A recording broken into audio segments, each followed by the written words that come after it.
Welcome back to Muscle in the Morning. I'm Dave Palumbo, and today is Tuesday, April 7th, 2019. And let's find out what's going on in the world of bodybuilding and fitness.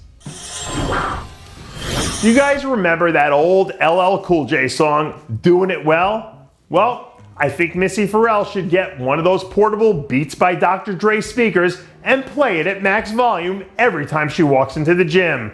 A few days ago, we saw the fitness figure hybrid drop another lights out progress photo that got the internet talking. So far this year, all Missy's managed to do is reel off 3 straight top 5 finishes while she looked like an absolute terror in every one of those 3 stops. And when you spend enough time sniffing around the top 3, sooner or later, you end up sitting alone at the top.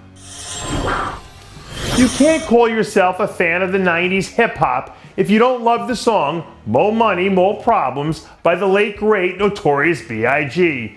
But when I look at Hassan Mostafa, all I see is one dude who's about to cause all types of problems, as he might be coming to a stage near you.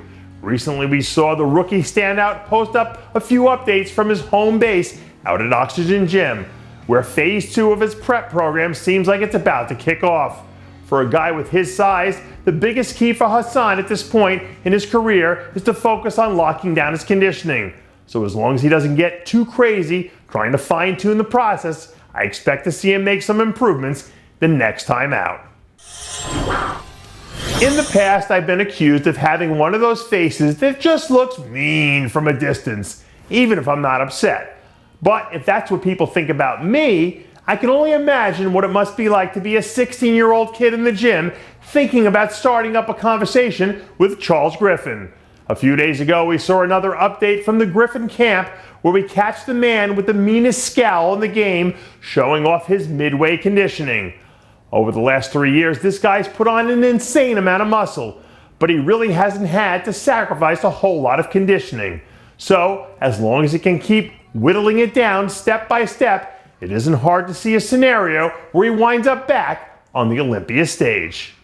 I don't know for sure if hard body karate is an Olympic sport, but if it is, I can promise you that figure standout Alexis Sullivan will be in the running for a medal.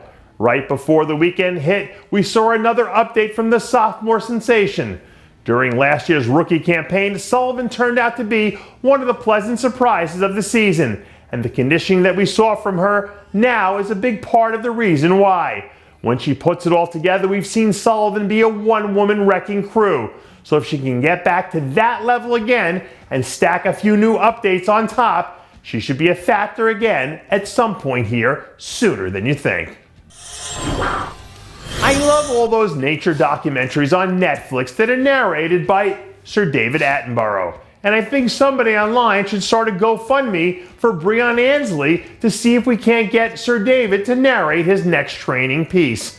Over the weekend, the 2-time king of the classic physique was spotted hammering out another monster leg session as he starts to round the corner in the next phase of his program.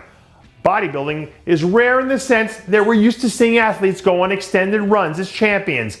But even with history on his side, it should still take a next level performance if he plans on making this a three-peat.